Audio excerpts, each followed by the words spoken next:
As we found out last week, there are actually 8 Alfred Hitchcock movies in the 501 must-see movies. I, so far, have only seen 7 of them. So what we're gonna do is I'm gonna rank the 7, and then I will watch the 8th one, and then I will let you know where the 8th one falls compared to the other 7. So right now, number 7 is The Birds. Number 6 is To Catch a Thief. Number 5 is Strangers on a Train, which you can watch my video that I did a couple weeks about that. And now we're gonna get to number 4. So number 4 is North by Northwest. I had to check to make sure it wasn't North by Northeast. It's North by Northwest.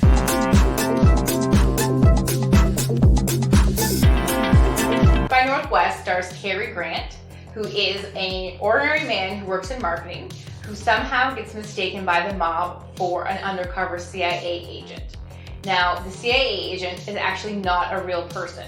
So the whole movie, Cary Grant is trying to find the CIA agent to convince the mob that it's not him, while the mob is following him, convinced that he's the CIA agent, and he ends up going north-northwest, which is why the movie's called North-Northwest.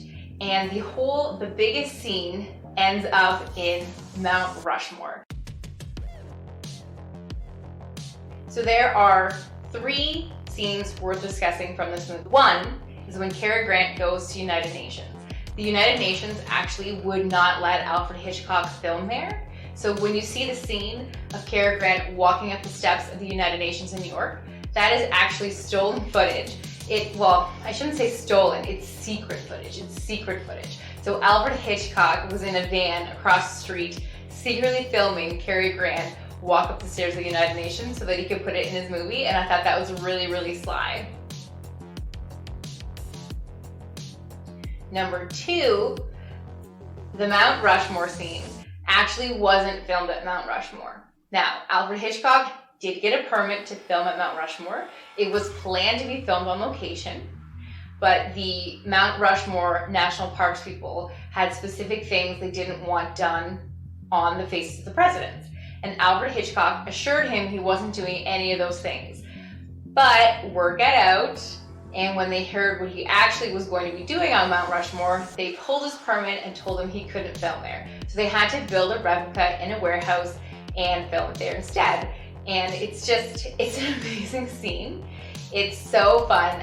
If you haven't seen the movie, I don't want to spoil it for you, but one of the last main confrontations happens at Mount Rushmore, and it is really, really cool. And it actually reminded me of the movie Richie Rich, which is a movie I watched as a kid. So that movie would have come out after this movie, and they were a rich family that had their own Mount Rushmore of their face.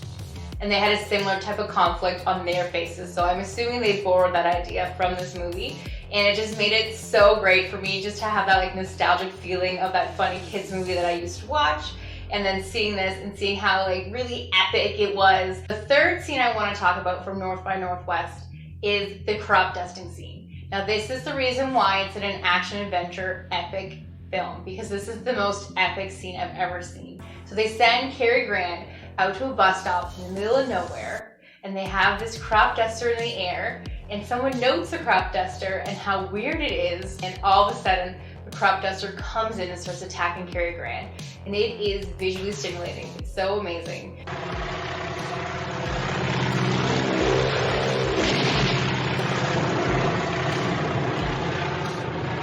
There's so many reasons why this movie is such a great movie. The only reason why it wasn't ranked higher on my list is because some of the other movies were just a little bit better and a little bit more entertaining. But this is a great one if you've never seen it. There's some really, really great scenes and really great acting in it. If you want to continue on learning about the rest of the Alfred Hitchcock movies in the book, please hit the like button, subscribe, notification bell, you know the drill, and we will continue on next week with our next video. I immediately loved the character of Eve Kendall, played by Eva Marie Saint.